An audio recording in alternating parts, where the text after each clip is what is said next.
Ketogenic diets can certainly lower blood sugars, better than conventional diets, so much so there's a keto product company that claims ketogenic diets can reverse diabetes.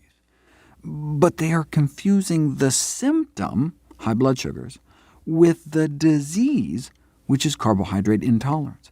People with diabetes can't properly handle carbohydrates, and this manifests as high blood sugars. Sure, if you stick to eating mostly fat, your blood sugars will stay low, but you may actually be making the underlying disease worse at the same time.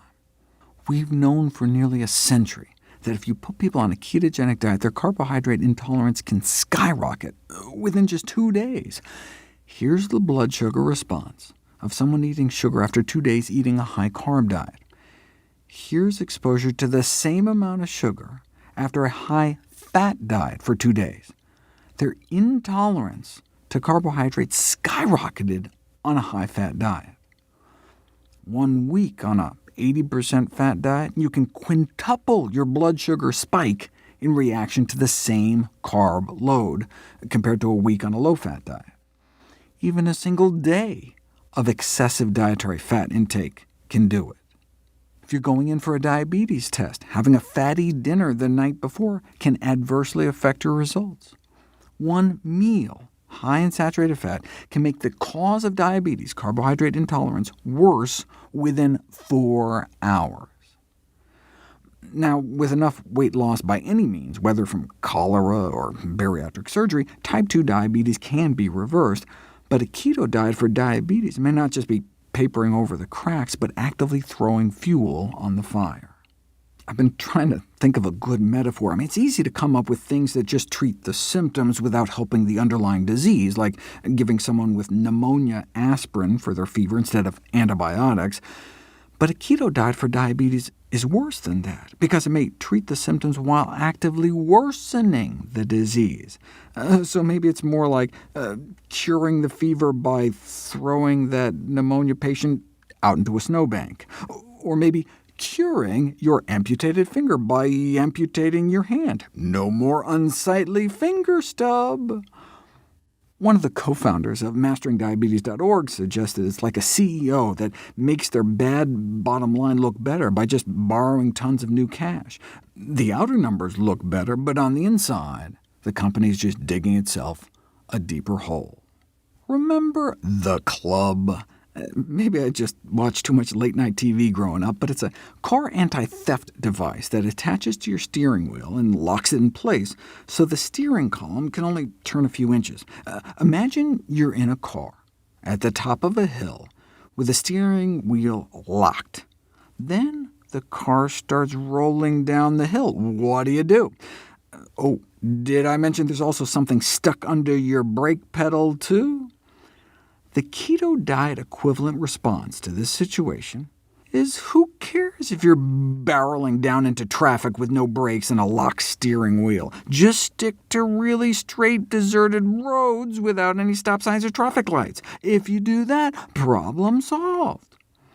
Yeah, the longer you go, the more speed you'll pick up, and so if you should hit a dietary bump in the road or start to veer off the path, the consequences could get more and more disastrous with time, but if you stick to the keto straight and narrow, you'll be A-OK. In contrast, the non-keto response would be to just unlock the steering wheel and dislodge whatever's under your brake. In other words, fix the underlying problem instead of just whistling past and then into the graveyard. The reason keto proponents claim they can quote-unquote reverse diabetes is that they can successfully wean type 2 diabetics off their insulin. But that's like faith healing someone out of the need for a wheelchair by making them lie in bed the rest of their lives. No need for a wheelchair if you never move. Their carbohydrate intolerance isn't gone, their diabetes isn't gone. It could be as bad or even worse. Type 2 diabetes is reversed when you can wean people off insulin eating a normal diet like everybody else. Then and only then do you not have diabetes anymore. A true diabetes reversal diet is practically the opposite of a ketogenic diet. Diabetics off their insulin within a matter of weeks, eating more than 300 grams of carbs a day. The irony doesn't stop there. One of the reasons diabetics suffer such nerve and artery damage is due to an inflammatory metabolic toxin known as methylglyoxal that forms at high blood sugar levels. Methylglyoxal is the most potent creator of advanced glycation end products, the so-called AGEs, which are implicated in degenerative disease from Alzheimer's disease and cataracts to kidney disease and strokes. You get AGEs in your body from two sources, eating them preformed in your diet or making them internally from methylglyoxal if you have high blood sugar levels. On a keto diet, one would expect high exposure to preformed AGEs, since they're found concentrated in animal-derived foods high in fat and protein, but we would expect less internal new formation due to presumably low levels of methylglyoxal, given lower blood sugars not eating carbs.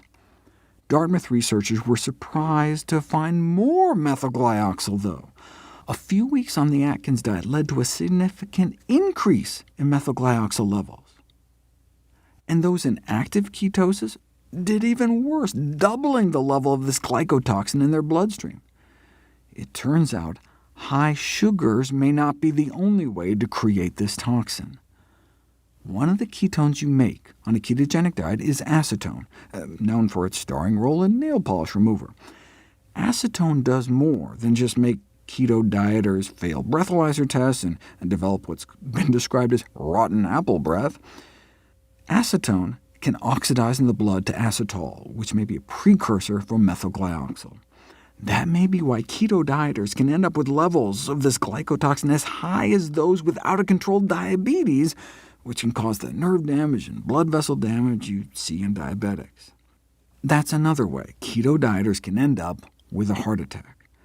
So the irony of treating diabetes with a keto diet may extend beyond just making the underlying diabetes worse, but by mimicking some of the disease's dire consequences.